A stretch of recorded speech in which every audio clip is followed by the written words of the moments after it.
Is that thing discussed? Yes, sir. Okay. So just to refresh, you have total of 5 subjects. Sorry, total of 6 subjects in semester 5, wherein financial accounting 5 and financial accounting 6 is compulsory subject, core subjects which are given by university, and you will have to choose 4 out of this. The options are not given to you all. So we have cost accounting, we have financial management, we have taxation, and we have financial analysis and business valuation, wherein I'll be taking up financial account 5 and I'll be taking up financial management 2. Savan sir will be taking up cost accounting 3 and financial accounting 6. Palma will be taking up taxation and financial analysis and business valuation.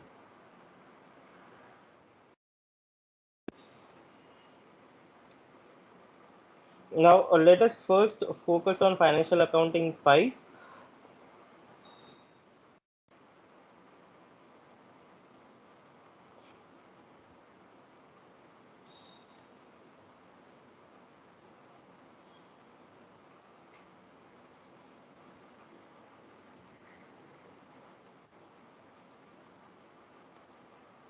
Okay, so here we have financial accounting 5. The whole syllabus is divided into 5 modules. That is nothing but 5 chapters. Number 1 is underwriting of shares and debentures. Number 2 is buyback of shares. Number 3 is accounting standard 14, that is amalgamation, absorption, and external reconstruction. Number 4, internal reconstruction, and number 5 is liquidation of companies.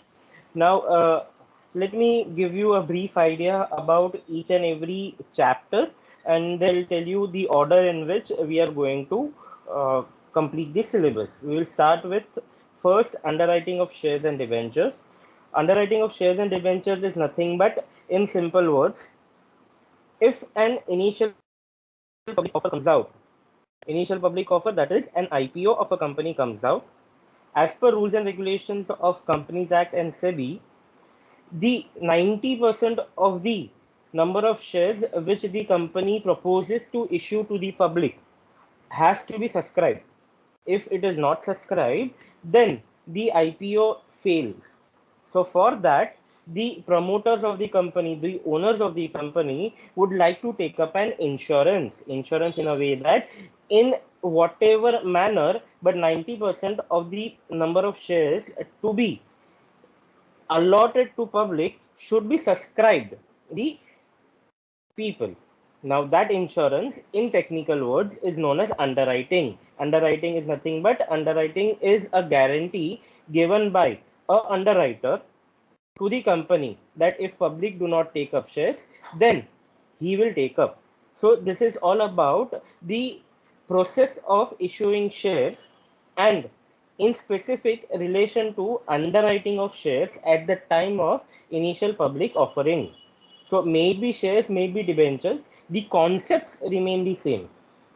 Here in this underwriting of shares and debentures, we will have the journal entries to be passed and calculations to be done. Calculations in a table format and journal entries to be passed.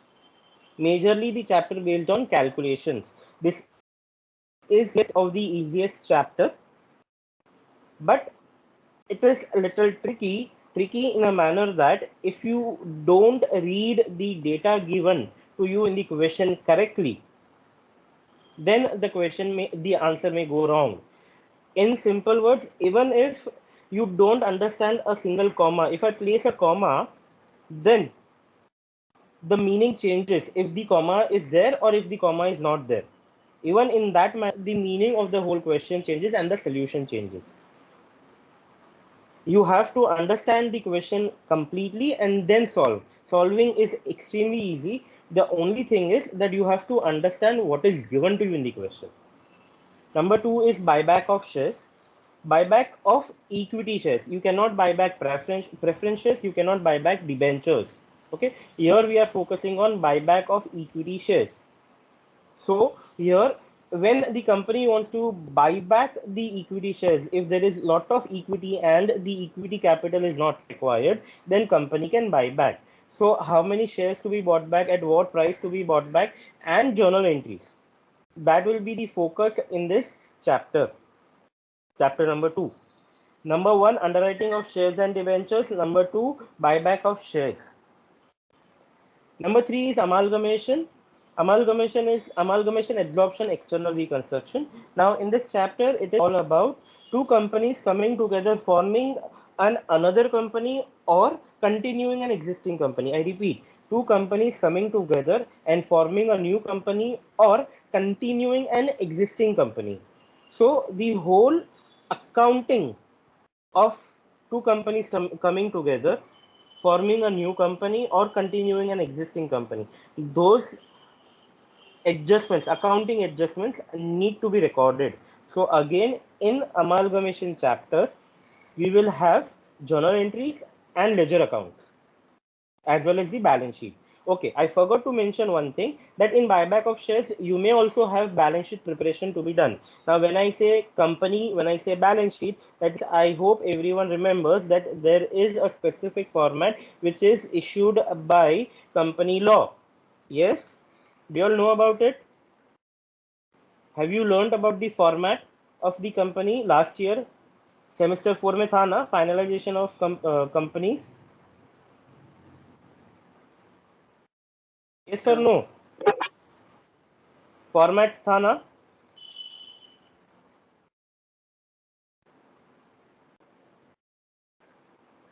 I did not get any answers. था नहीं था, कुछ तो बताओ. I'm getting lots of disturbance. Okay. So there's a format which we have to follow: buyback of shares, amalgamation, absorption, external reconstruction. Number 4 is internal reconstruction. Now, internal reconstruction is where the company would like to clean up its books of accounts. Now, what do you mean by clean up its books of accounts? There are so many assets, books of accounts, but it does not have value. The company has to pay a lot of money to the outsiders. The company is running into losses. So the company wants to adjust its books of accounts and clean up the balance sheet, clean up its profits. Okay, so they write off the profits, they pay up to the people, they write off all the assets. Now that whole process of cleaning up internally within the company, there is no other company coming into picture. All those people in relation to the company, that is the debtors, creditors, equity shareholders, preference shareholders, debenture holders, they all come up together, they approve a plan by internally reconstructing a company. That is known as internal reconstruction. In internal reconstruction, again, majorly the chapter will be in form of journal entries, but you may also have to create a ledger account and balance sheet. Majorly the chapter is about the journal entries. Number 5 is liquidation of companies. Now, liquidation of company is nothing but closing down the company. In this chapter, liquidation of companies, we will learn the liquidator's statement of account or liquidator's final statement, wherein we will have to write down in the order in which we are going to pay to certain people. Now, when we liquidate the company, that means we will close down. When we close down, that means we will have to sell off all the assets, recover all the money, and pay up all the liabilities.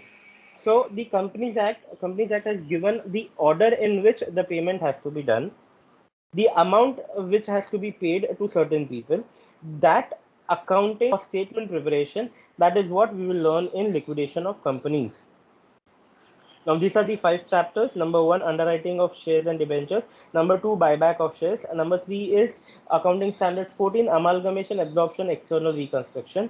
Number 4 is internal reconstruction, and number 5 is liquidation of companies. Now, the order in which we are going to learn: number 1, we will start with underwriting of shares and debentures. Then we will go for buyback of shares. Then we will start with internal reconstruction. Then we will go for amalgamation, absorption, reconstruction, and last we will do liquidation of companies. So the order in which we will complete the syllabus will be: serial number 1, underwriting of shares and debentures; serial number 2, buyback of shares; then we will go ahead with serial number 4, internal reconstruction. Then we will come back for serial number 3, accounting standard 14. And lastly, serial number 5, liquidation of companies. Now, this is the in-depth syllabus of the whole financial accounting 5. I don't think you need to note down this, but at least if you can note down the 5 chapter names, that will be good. And over there also you can write down the order in which we are going to start the chapters. I repeat, first we will start with underwriting of shares and debentures, then we will go for buyback of shares, then we will go for internal reconstruction, then we will go for accounting standard 14, amalgamation, absorption, external reconstruction, and number 5 will be liquidation of companies. Kindly copy it down, let me know once it is copied.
Have you all copied down the list?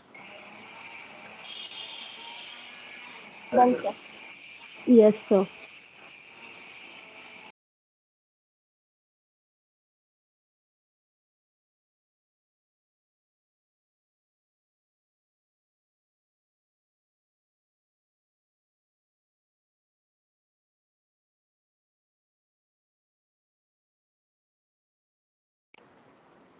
Any doubts in regards to any of the chapters? Yes, this is just an initial brief about everything. As we have not started anything, we will start and I'll teach you the whole chapter. But still, do you have any doubts, any queries, any questions of now?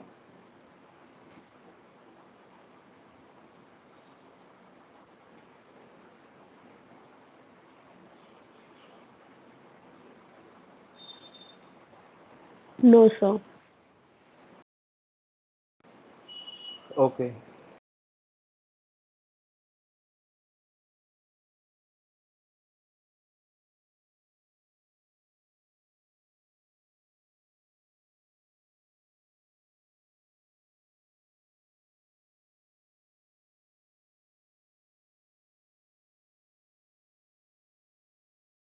We will discuss the syllabus of financial management 2 in the financial management lecture only.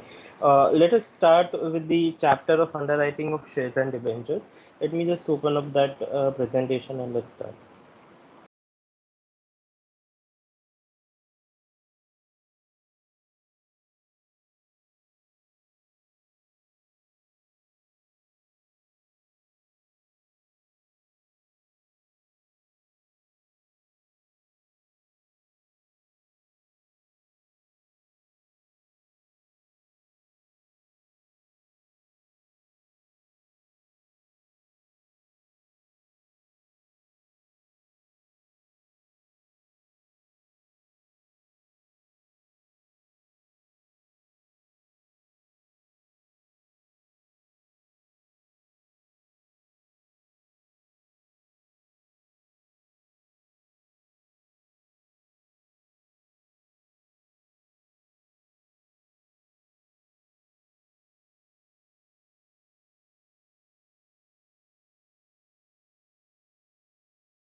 Are you all able to see my screen? No, sir. No, sir. No, sir. Yes, sir. Okay. Yes, sir. Now it's good. Okay. So, as told, we'll be starting with the chapter of underwriting of shares and debentures. Now, before we start with the practical or the technical aspects of underwriting of shares and debentures, let us understand what is the story behind why underwriting of shares and debentures. Okay. So we have a company which is owned by a promoter, and the promoter has all the shares which are issued by the company in his name. Now, for the betterment of the company, for expansion, promoter requires funds. So, promoter expects to raise the money from various sources. It goes to bank, it gets the loan, it issues debentures, but still now it requires money. So, the only option left for the promoter is to issue the shares to the public and get money for the company's expansion. So the company goes public by issuing shares to the public. While issuing shares to the public,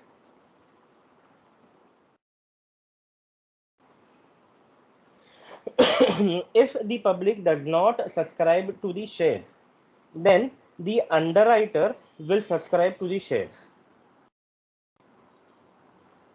If the public subscribe to shares, then it is fine. But if public does not subscribe, then underwriters will have to subscribe to the shares to be issued by the company. So underwriting is an agreement with or without conditions. Now, what are the conditions? We will learn later on. So underwriting is an agreement with or without conditions to subscribe to the securities of a body corporate when existing shareholders of the body corporate or the public do not accept the securities offered to them. As per SEBI guidelines, it is required that if a body corporate is not able to collect 90% of the offer amount, now this is very important, 90% of the offer amount, then it needs to compulsorily return the money to those who have subscribed to the shares and causing lot of issue expenses to go waste. This uncertainty could be avoided by the help of specialized group of risk redeemers known as or called underwriters. Please copy this down.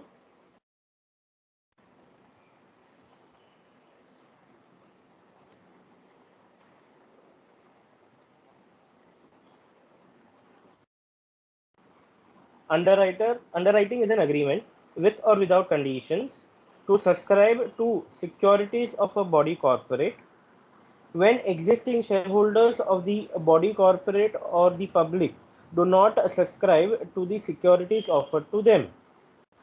As per SEBI guidelines, it is required that if the body corporate is not able to collect 90% of the offer amount, then it needs to compulsorily return the money to those who have subscribed to the shares and causing a lot of issue expenses to go waste.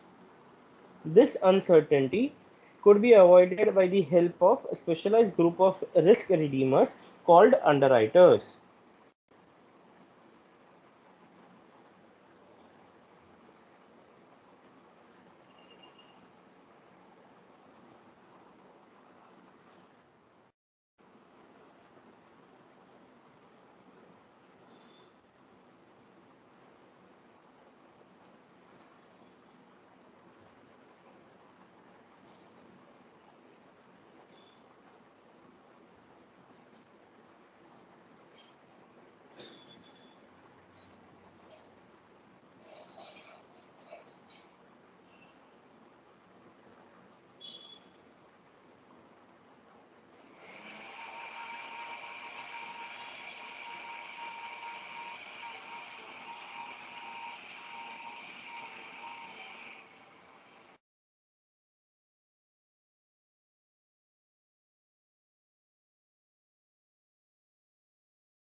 Let me know once it is copied at your end.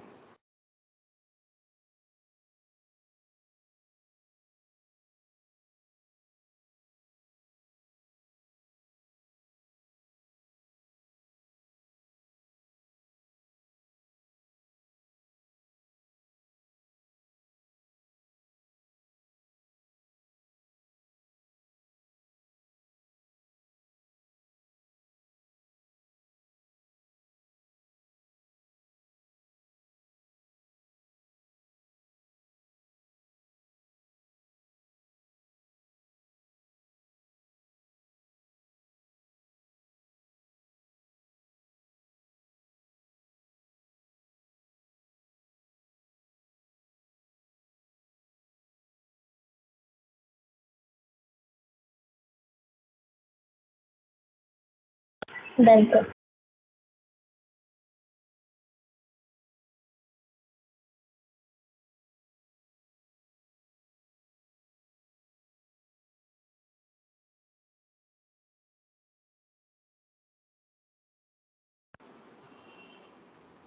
So let's move ahead. Let's understand. Sir, Say, can you show the slide once again? yeah.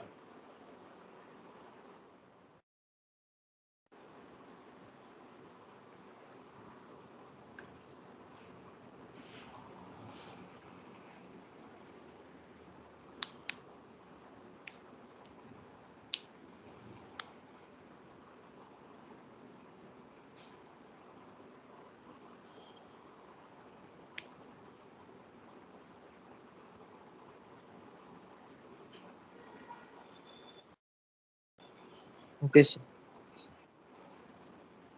Okay. So, do you think that the underwriters will do this thing, the taking up risks, free of cost for the company? Do you all think that? No, sir. No. No, No, sir. Then sir. if they are not going to do it free of cost, so can I say that yes, they will charge underwriting commission? Yes, sir. Okay. So, first question to you all, underwriting commission, is it an expense for the company?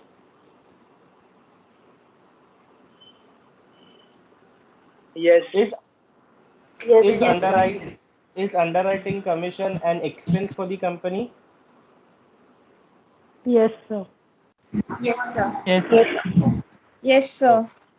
okay. So bear in mind, always remember underwriting commission for a company who is issuing shares is an expense, and for the underwriters. Okay, an underwriter can be a company, right? An underwriter can be a company. So that is why I'm repeating, underwriting commission for the company who is issuing shares is an expense, and underwriting commission for an underwriter is an income. Underwriting commission for an underwriter, income. Underwriting commission for a company issuing shares is an expense. Now, underwriter can be an individual, can be a company, can be a partnership firm, can be an LLP, whatever may be the case. But you have to think that what is the role in the transaction. If he is an underwriter, then it is an income. If it is an issuing company, then it is an expense. Okay, so when the company has decided to issue 10,000 shares of rupees 10 each, rupees 15. So can I say that the company wants to issue shares at premium? Yes, I hope you Yes, know sir. this basic Yes, concept. sir. Whenever the shares are issued at price higher than face value, then it is shares issued at premium. Whenever shares are issued at a price lower than the face value, shares are issued at discount. Whenever the shares are issued at face value, then it is at par. Okay. Now, company decided to issue 10,000 shares of rupees 10 each at rupees 15 each. The directors or the promoters of the company subscribed for 4,000 shares. Public subscribed for 6,000 shares. Now, can I say that company wanted to issue 4,000 shares? Company wanted to issue 10,000 shares. Directors subscribed for 4,000 shares and public subscribed for 6,000 shares. So the company wanted to issue 10,000 shares and company is issuing 10,000 shares. So there is no issue over there, right? जितना company को देना था उतना company ने issue कर दिया. In that case, as there was an underwriting agreement between the company and underwriter, the underwriter had taken a risk that if, I repeat, if public do not subscribe for shares, then he will subscribe. What did I mention? Public do not subscribe for shares, then he will subscribe. That means he had taken the responsibility of public. As he had taken the responsibility of public, he will get commission only on that part which was offered to public. So anything offered to the internal people, anything offered to promoters, directors, those shares, on those shares, underwriting commission will not be paid. Did everyone understand this? For those shares which are issued to promoters or directors, on those shares, commission will not be paid. Only commission is payable to the underwriters where the shares were open for public. Underwriting commission is payable on the whole issue underwritten, irrespective of the fact the whole issue may be taken over by public.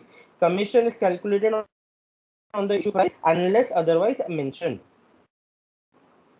Underwriting commission is not payable on the shares taken up by the promoters, employees, directors, their friends, and business associates. How much is the maximum commission payable? If it is equity shares, 5% of the issue price. If it is debentures, 2.5% of the issue price. Now this 5% and 2.5% is given by SEBI and Companies Act, or rate as per articles of association, whichever is less. If the internally company says that okay, we will pay only 1% of issue price as a commission, then the commission cannot be higher than that. Companies Act and SEBI says for equity shares, the commission should be 5% of issue price. For debentures, it has to be 2.5% of the issue price, or rate as per articles of association, whichever is less. So underwriting commission may be paid in cash or as fully paid up shares or debentures, or a combination of all. So it is not necessary that the commission has to be paid in cash. As per the underwriting agreement, I repeat, it is left open between the company and underwriters. As per the underwriting agreement, the commission can be paid in cash or in form of fully paid up shares or debentures, or a combination of both. Any doubts about this? I repeat, company wanted to issue, I'll take up again. Company wanted to issue 10,000 shares of rupees 10 each at rupees 15 each. Directors subscribed for 4,000 shares and public subscribed for 6,000 shares. Now first, please tell me that on how many shares the underwriter will get commission.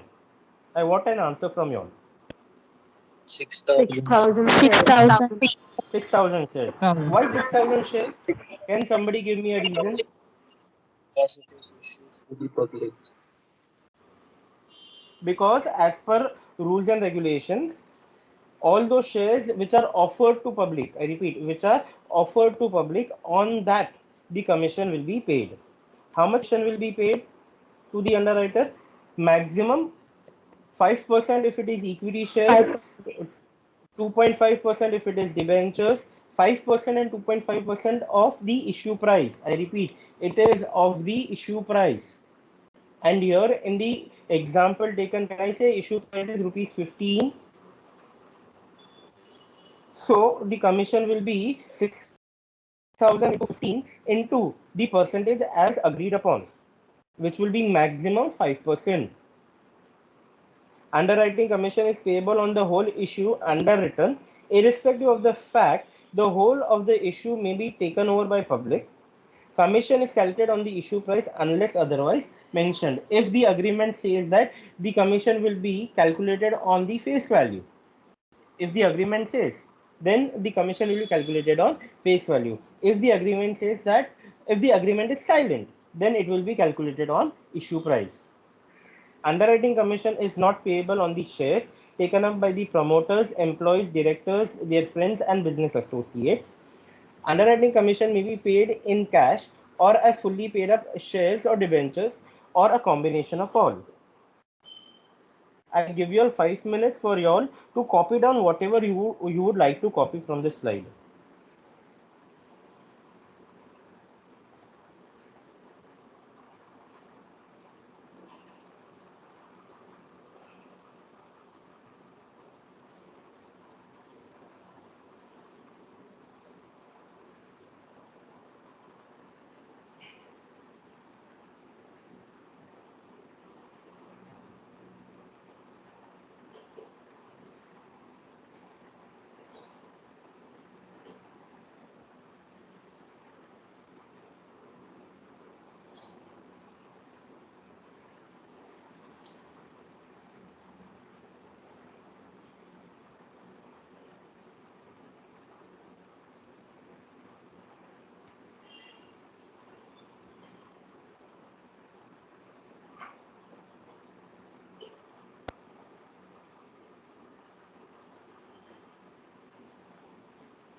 Sir, Yes.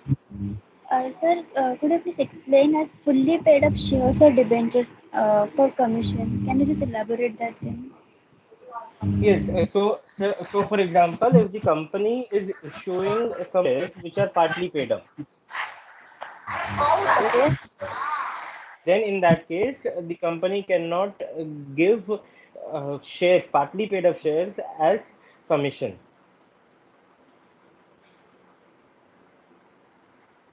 Company can issue partly paid up shares. Say, for example, company decided to issue 10,000 shares of rupees 10 each, paid up rupees 5 at rupees 500. Possible. If you want an example, in recent times, Reliance Industries did issue partly paid up shares. Okay, so whenever partly paid up shares are issued, then that's fine. Underwriting commission is there. But giving those partly paid up shares as an underwriting commission, adjustment against underwriting commission, that is not allowed. I hope you understood. Okay, sir. So suppose a firm issues 6,000 shares by an underwriter.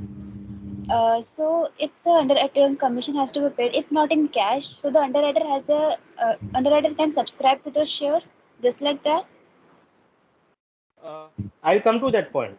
I'll come to that point. There is many much story left for the whole chapter. So whether underwriter can issue, he cannot issue, can subscribe, he cannot subscribe, whatever it is. I'll come to that point. Wait. Okay. Okay, sir.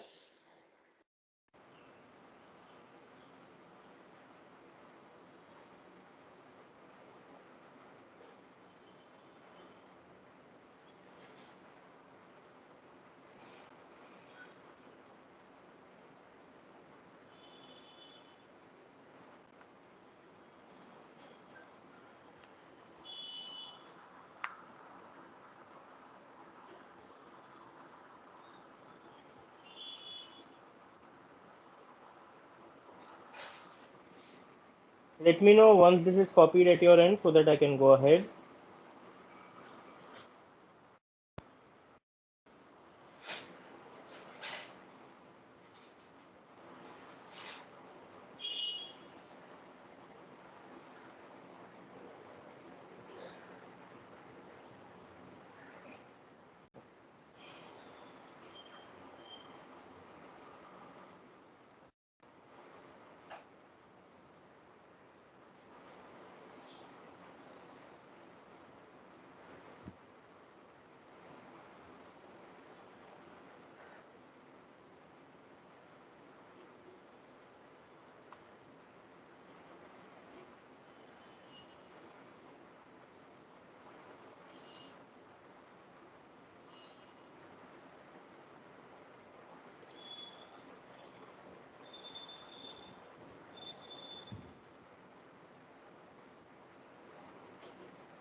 Done, sir.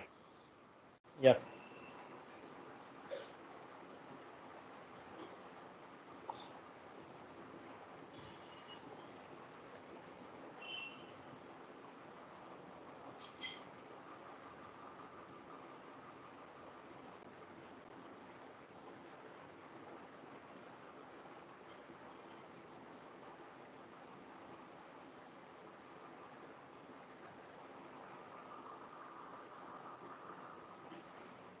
So let's go ahead.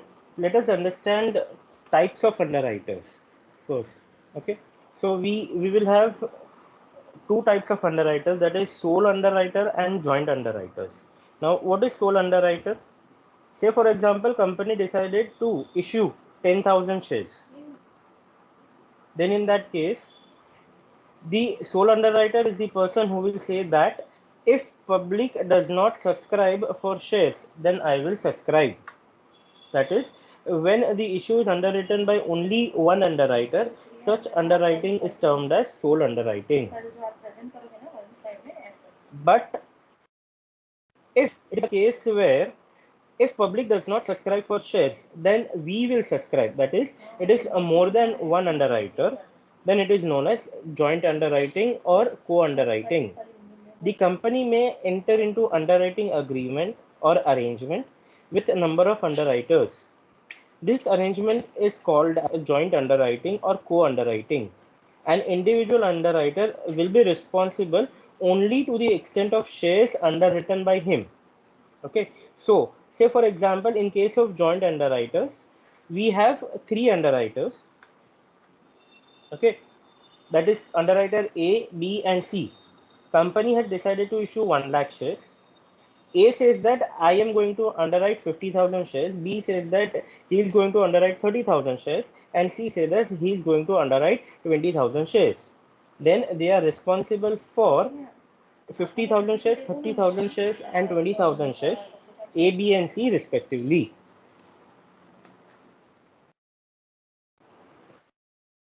Any doubt over here? Sole underwriter, one underwriter.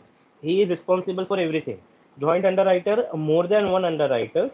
They are collectively responsible for all the underwriting. Joint underwriting is also known as co-underwriting. Any doubts, queries, questions over here?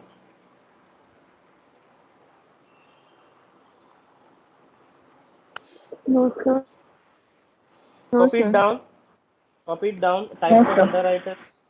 Types of underwriter. When the issue is underwritten by only one underwriter, such underwriting is termed as sole underwriting. And joint underwriters, the company may enter into underwriting arrangement with a number of underwriters. This arrangement is called joint underwriting or co-underwriting. An individual underwriter will be responsible only to the extent of shares underwritten by him.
Done, sir.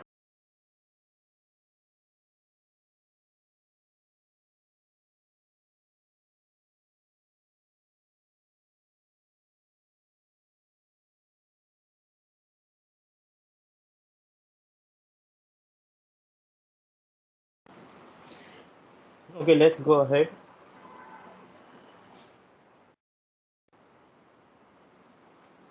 So we have a scenario wherein company has decided to issue a 1 lakh shares. A underwriter 50,000, B underwriter 30,000 shares, and C underwriter 20,000 shares. So they'll take up the whole responsibility in the ratio of 5:3:2. Now the question arises that, say for example, guys, wait a second.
I hope you are able to see my screen.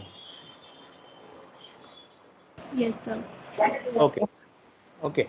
So company has decided to issue 1 lakh shares, and we are taking up the case of joint underwriters, wherein underwriter A is underwriting 50,000 shares, B is underwriting 30,000 shares, and C is underwriting 20,000 shares.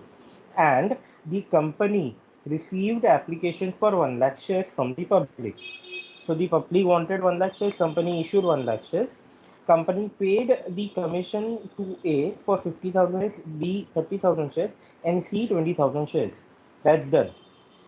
Okay. So when the case is there is a joint underwriting and the company has received a full subscription of shares. Company wanted to issue 1 lakh shares and company has received subscription for 1 lakh shares. It is fully subscribed. Then there is no issue of how much will be the liability of A or B or C. But in case where the company received applications for 80,000 shares. Okay, so now how will you find out that which underwriter has received from where the applications are received, who has worked and who has not worked? Okay, so in that case, what happens is, to avoid this conflict, we have a concept of applications. Okay, so in that case, when it is marked and unmarked, hello, was somebody speaking? Sir, your voice is breaking. Okay, is it for everyone? Yes, Yes, sir. sir. Yes, sir. It's breaking. Sir. Okay. So first, I explained you a scenario where company decided to issue 1 lakh shares. It was underwritten by A, B, and C. A 50,000 shares, B 30,000 shares, and C 20,000 shares. And company received 1 lakh shares application. That is, the issue was fully subscribed. Then in that case, there are no issues. But in case where company received application for 80,000 shares from the public, okay, now there is a question that which underwriter is supposed to underwrite the 20,000 shares? Which underwriter is supposed to take up those 20,000 shares? In which ratio? What? Who has worked? Who has not worked? Say for example, A worked well and he got application for 50,000 shares from public, but there is no proof, nothing, right? We don't know. The company does not know. So to avoid this conflict, we have a concept which is known as marked and unmarked applications.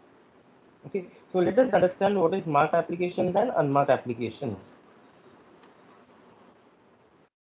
have that same concept, same thing. Company decided to issue 1 lakh shares. A has underwritten 50,000 shares. B has underwritten 30,000 shares, and C has underwritten 20,000 shares.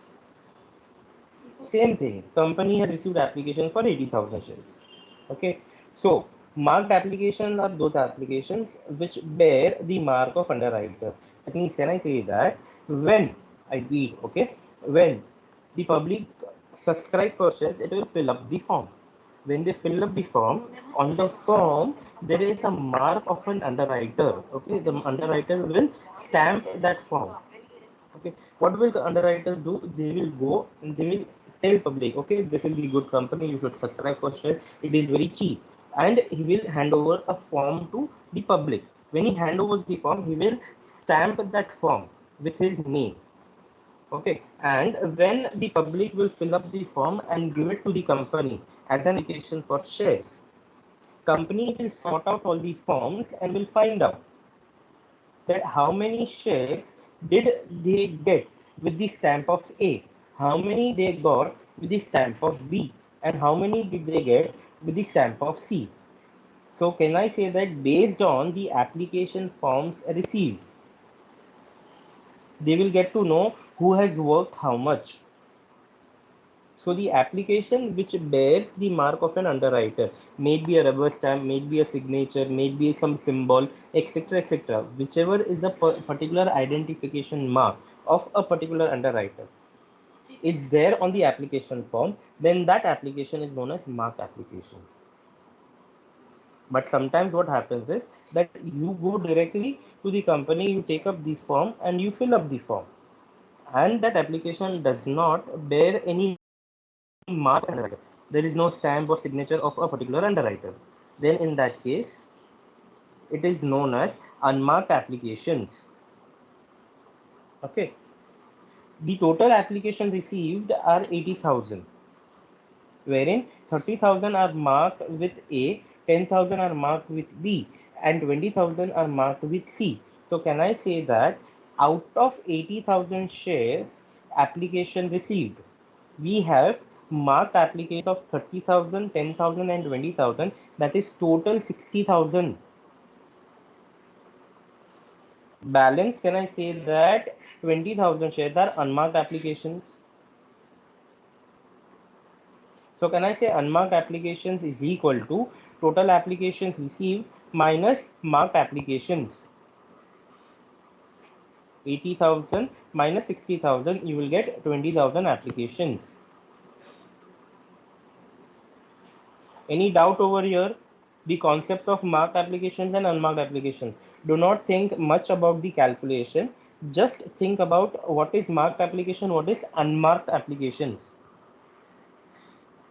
Calculations and everything, we'll do it later on. You will get everything. Do not worry. I just repeat the whole thing what I have explained in this slide. Along with that, please start writing down whatever you feel it is necessary for you. The company had decided to issue 1 lakh shares.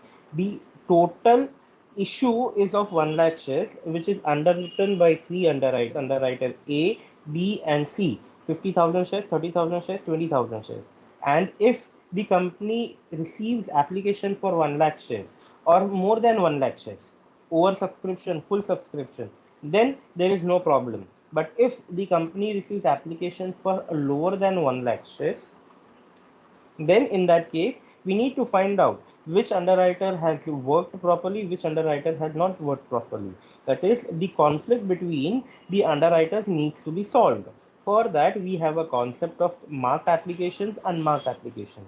Mark applications are those applications which bear the mark of an underwriter, that is either a rubber stamp or maybe a signature or maybe a unique symbol, whatever is pre-decided. If that is there on the application form, then the number of shares which are applied in that application form goes to the credit of that particular underwriter.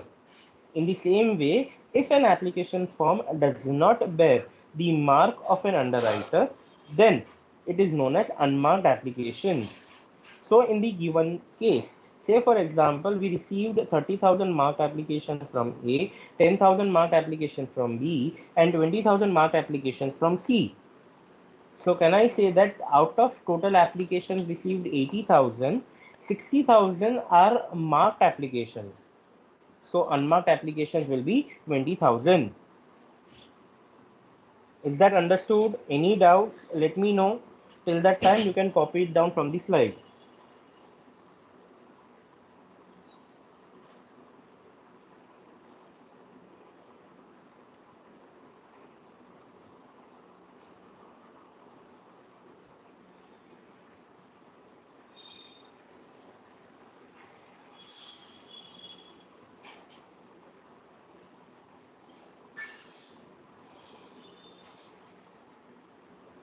वही तो, क्योंकि अगर वही आप अगर समझो ये लोग ने कोई क्वेश्चन किया है, वही क्वेश्चन आप गूगल में डाल के देखोगे ना, वो कोरा brain.com में वगैरह वो एमसीक्यूज में वो क्वेश्चन पूछा जाता है, तो वही क्वेश्चन रहता है। इसमें बोली कि ये ऐसे दिए ये लोग ने तो।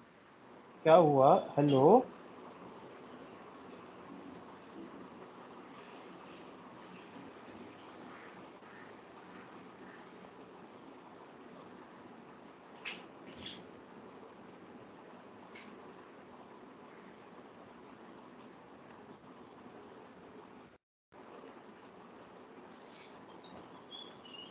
Interview.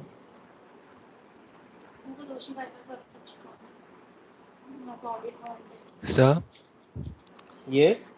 sir, that 1 lakh shares which the company have decided that full shares are being underwritten by the three pe- people. Sir, लेकिन यहाँ पे फिर where is IPO then? That is underwriting. What is underwriting? Underwriting is the guarantee given by the underwriters that if public does not subscribe for shares, then they will subscribe. They are So not issuing. means that Underwriting is not 20,000 shares. underwriting is not an issue of shares. Underwriting is taking or giving a guarantee that if public does not subscribe for shares, then the underwriters will subscribe and complete the 90% criteria of SEBI. Now, balance 20,000 क्या होता है, कैसे होता है, that I'll explain you later on. As of now, here we are just focusing on marked applications and unmarked applications. What are marked applications? What are unmarked applications? That's it, nothing else over here. I know that you have doubts and those will be cleared later on. Wait. Okay, sir.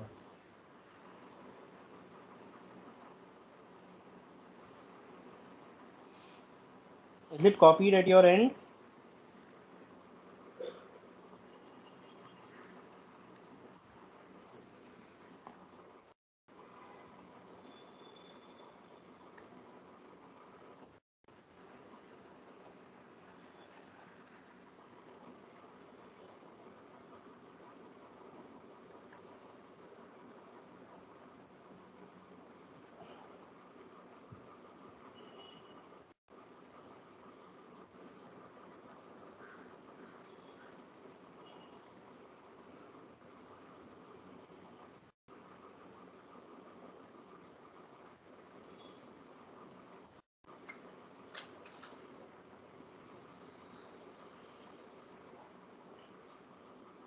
Sir, Yes.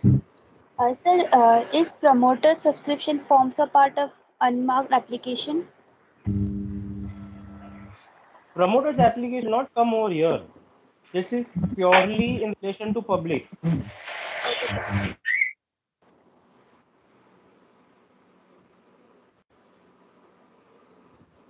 The whole scenario about underwriting and everything is after the shares are issued to promoters, internal people. Okay, so I had explained you the whole list. I had given you the whole list over here. In the commission part, yes. If you see, I have written down promoters, employees, directors, their friends and business associates. It's not only promoters and directors. It is everyone, employees, directors, their friends, business associates. That on that part, If the shares are issued, there is no commission payable, and that part does not come into our calculation at all.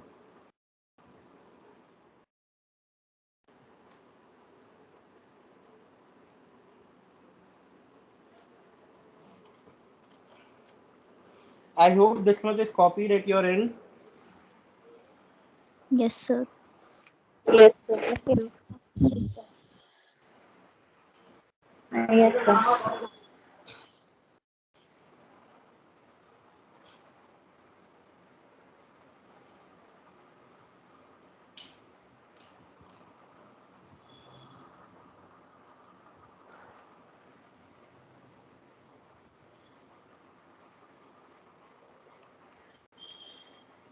Okay, now let us understand different types of underwriting. That is number one, which is open or conditional underwriting. Under open or conditional underwriting, what does the underwriter say? Only if public does not subscribe for shares, I or we, it depends. Okay, so a sole underwriting can be open underwriting, a joint underwriting can also be an open underwriting. Okay, the number of underwriters does not decide type of underwriting. Okay, so if it is an open underwriting, whether it is sole underwriting or whether it is an joint underwriting, only if public does not subscribe for shares, we will subscribe. Okay, so in the earlier case, what we were talking of, 1 lakh shares, out of 1 lakh shares, we got applications for 80,000 shares. Out of 80,000, 60 were marked, 20 were unmarked. But those 80,000 shares were issued to public. So balance 20,000 shares will be subscribed by the underwriters. Okay, so the underwriters agrees to take up the agreed portion of the shares which is not taken up by public. Only if public does not take up, then they will take up. If this is the condition, then that is known as open or conditional underwriting. Okay, so see, let us take up this example. Company decides to issue 10,000 shares.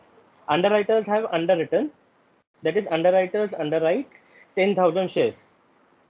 Company receives application for 10,000 shares. There is no liability of underwriter. If company receives application for 8,000 shares, underwriter's liability will be 2,000 shares. Company receives application for 10,000 shares. Again, can I say that the company has received application for more number of shares than it wants to issue? Again, in that case, there will be no liability for an underwriter.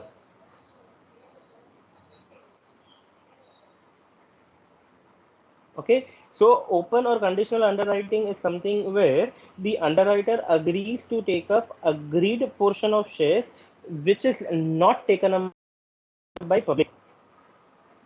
Only if public not subscribe, then they will subscribe. Any doubts, queries, questions over here?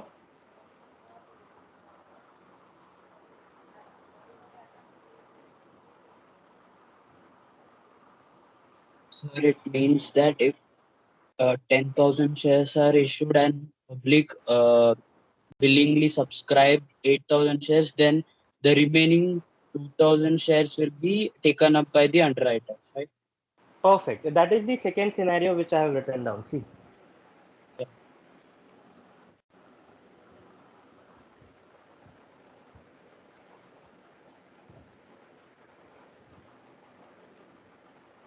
Copy down whatever is required from the slide.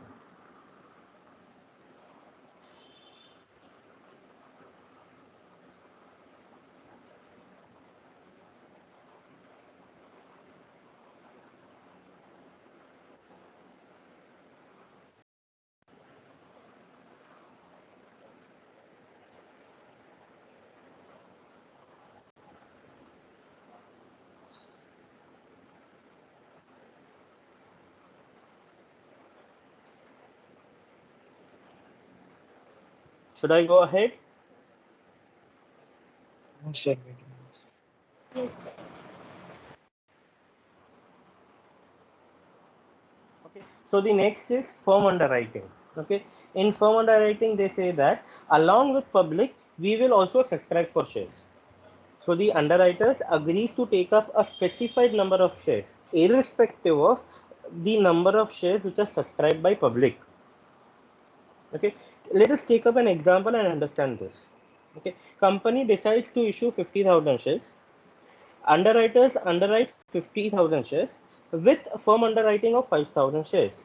Firm underwriting means that they will apply for 5,000 shares along with general public.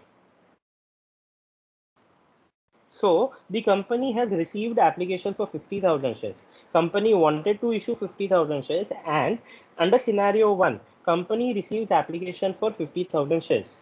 The liability of underwriters will be 5,000 shares, which is the part of firm underwriting.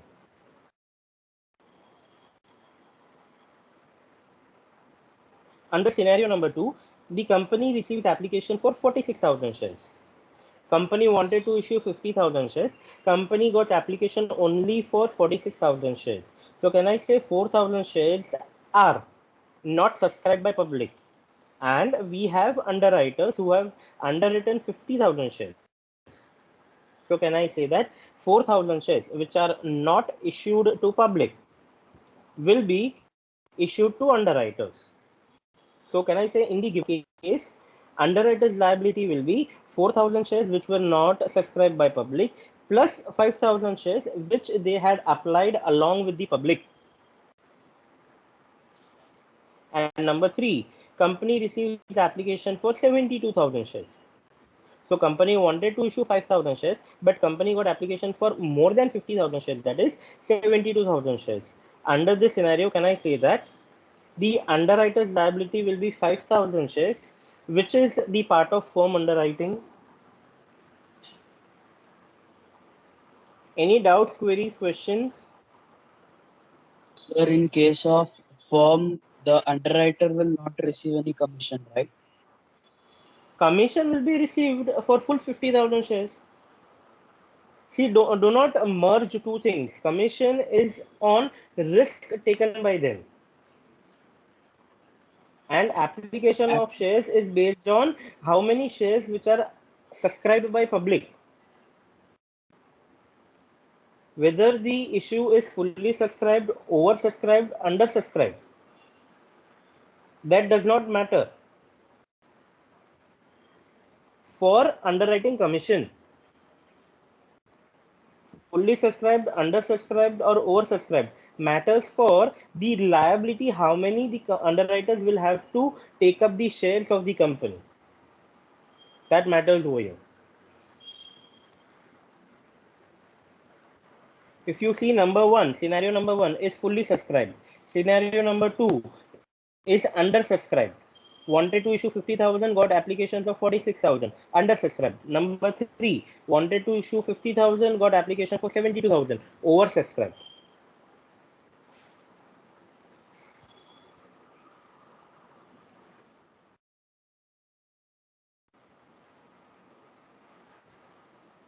Copy down whatever is required from the slide.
Done, sir.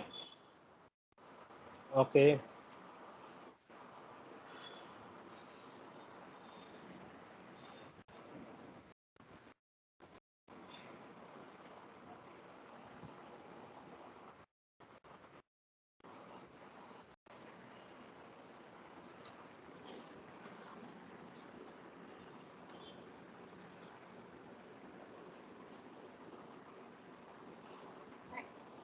Thanks, everyone.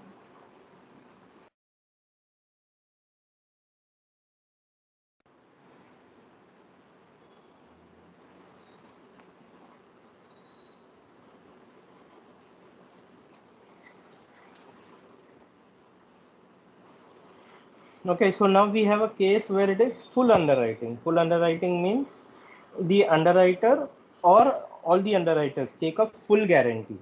The whole issue is underwritten. Company decides to issue 10,000 shares, underwriters underwrites 10,000 shares. Whereas there is a case of partial underwriting. I or we only take part guarantee. That is, only a particular part of the issue is underwritten. Company decides to issue 10,000 shares, underwriters underwrites 8,000 shares only. So it is full underwriting and partial underwriting. These are very simple concept. Company wanted to issue 10,000 shares, but company got underwriters to underwrite only 8,000 shares. Partial underwriting.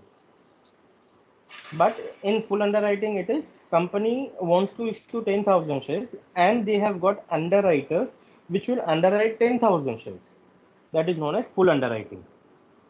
Full underwriting and partial underwriting.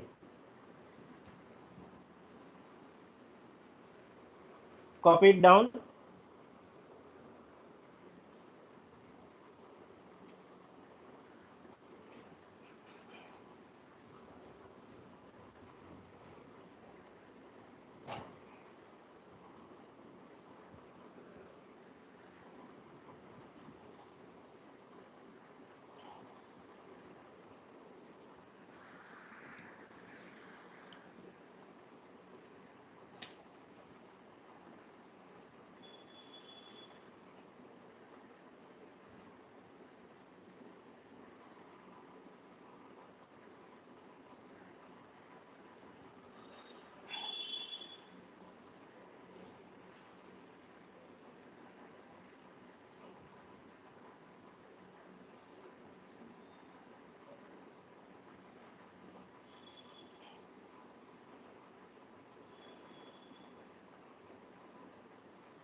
Let me know once it is copied at your end.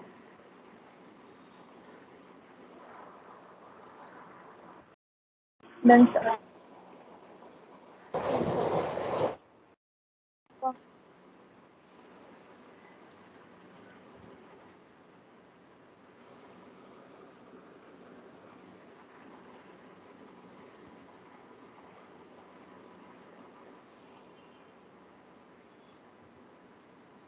Okay, so what did we learn today?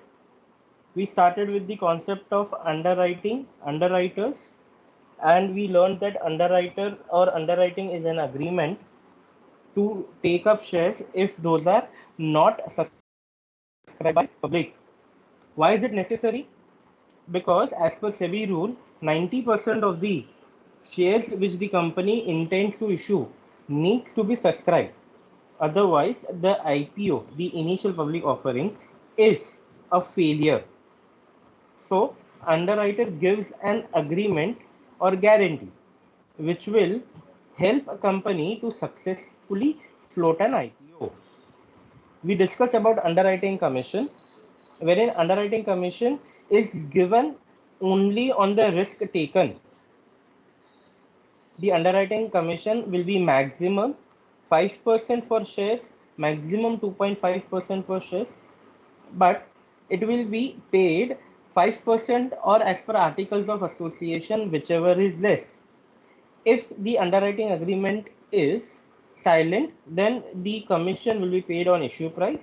If the agreement mentions about some particular calculation, then it will be paid accordingly.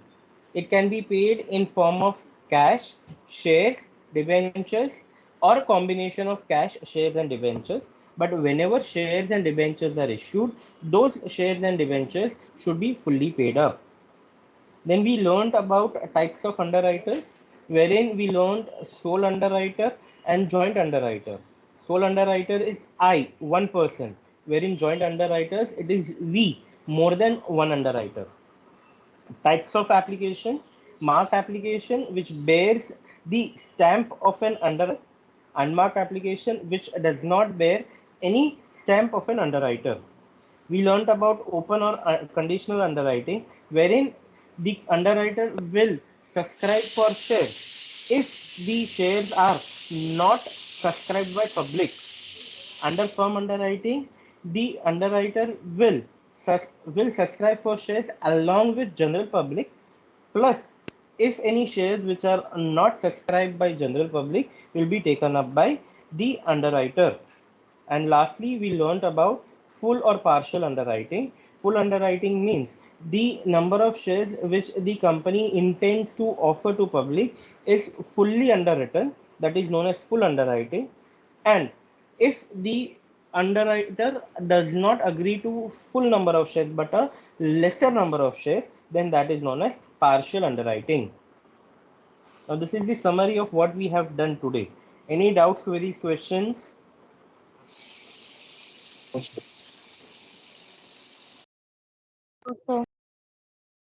No, sir.